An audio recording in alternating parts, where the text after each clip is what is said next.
মাছরাঙা টেলিভিশনের উন্মোচন অনুষ্ঠানে উঠে আসা টঙ্গীর মাজার বস্তির ইয়াবা ও হেরোইন ব্যবসার অন্যতম হোতা লাইলি খাতুনের ইয়াবা চোরাচালানের ফুটেজ মিলেছে এবার।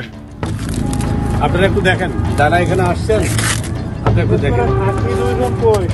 কিছুদিন আগে দেশের ইয়াবা চোরাচালানের সবচেয়ে বড় স্পট কক্সবাজার থেকে ইয়াবা আনতে গিয়ে আইন শৃঙ্খলার রক্ষাকারী বাহিনীর হাতে ধরা পড়েন মাদক সম্রাজ্ঞী লাইলি খাতুন। সে সময় কাকুতি মিনতি করতে থাকেন লাইলি, জানান কয়েক হাজার পিস ইয়াবা তার কাছে থাকলেও তিনি এসব সম্পর্কে জানেন না। একসময় পুলিশ ইয়াবার চালান সম্পর্কে নিশ্চিত হয় এবং তাকে আটক করে। আমি শুনেন, আমি তো বুঝি আপনার সাথে ওনার কি রিলেশন, আপনারা কি জন্য আসছেন, কি কাজ করতে আসছেন, ওইটা আমাদের জানা আছে আগে থেকে। কক্সবাজারের হিমছড়িতে ওই অভিযানে লাইলির কাছ থেকে 10,000 পিস ইয়াবা, 500 গ্রাম হেরোইন ও নগদ 2,06,000 টাকা উদ্ধার করে মাদকদ্রব্য নিয়ন্ত্রণ অধিদপ্তর।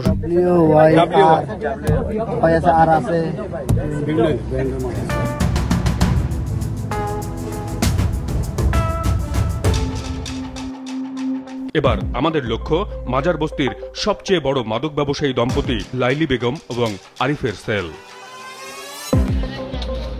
সম্প্রতি মাজার বস্তিতে মাদক কেনাবেচা ও সেবনের ভয়াবহ চিত্র উঠে আসে মাছরাঙা টেলিভিশনের উন্মোচন অনুষ্ঠানে। ওই বস্তির সবচেয়ে বড় ইয়াবা ব্যবসায়ী লাইলি খাতুন এবং তার স্বামী আরিফ হোসেন। এই পরিবেশ ভীতিকর। আরিফ লাইলির যে বর্ণনা আমরা পেয়েছি তাতে সাংবাদিক পরিচয়ে এখানে ধরা পড়লে বেঁচে ফেরার সম্ভাবনা কম। আরিফের মোটামুটি ভালো অস্ত্র আছে, বড় বড় আপনার রামদা হোসেন, এগুলো সব এই সুরঙ্গের ভিতরে আছে। আরিফে আপনার বাইরে থেকে কিলার ভাড়া করে আনছিল। এই একটি সেলে দিনে দুপুরে এত মানুষের ভিড় জমলে পুরো মাজার বস্তি জুড়ে আসলে প্রতিদিন কত টাকার মাদক বাণিজ্য চলে তার হিসাব কি কেউ রাখে? 6টা ছেলে তোর ধরেন 10 কোটি টাকা বা 8 কোটি টাকার মতো ছেল হয় প্রতিদিন।